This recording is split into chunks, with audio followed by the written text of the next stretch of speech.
एक नौजवान निकाह होया शादी हुई अल्लाह ने पुत्र अता कीता है।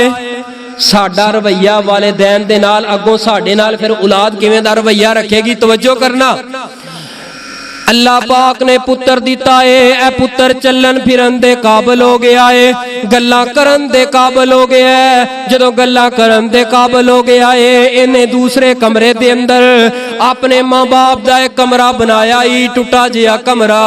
ओदे अंदर बर्तन रखे सन, बाप दे बर्तन अलग, ओनू धो देंदे, ओदे अंदर खाना पा देंदे ते खाना दे के आ जांदा।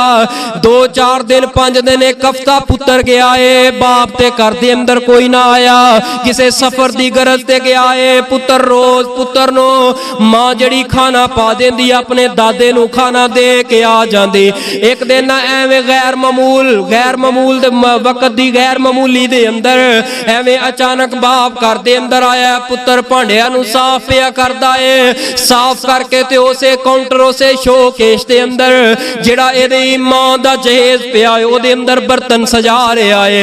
ये कह लगा बेटा अपने बर्तन क्यों, ये तेरे दादे दे बर्तन है, इन्ना क्यों साफ कर करके रख रहे हैं, संभाल के रख रहे हैं। कह लगा बाबा जान ए ओ बर्तन है, मैं संभाल रहे वहां, कल नू तुसा बुढ़े होवोगे, एदे अंदर तुहानू मैं खाना देना है।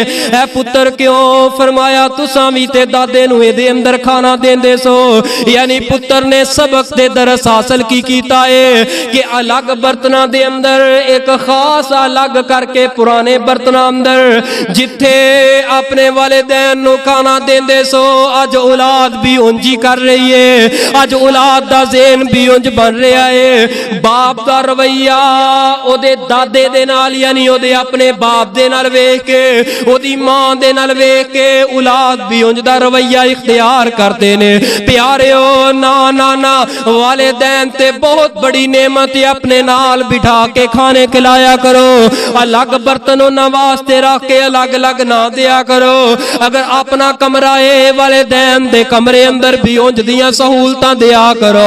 ऐ वालिदैन इंसान अल्लाह दी कसमें फकीर बन जाता है जड़ा वालिदैन दा नाफरमान होए। और बड़े बड़े ऐसे वाकयात ने, बड़े बड़े ऐसे रवैये ने जेड़े वेख के घरां दे माहौल ते औलादां दे माहौल ते नस्लां दियां नस्लां जेड़ियां समर जांदियां ने।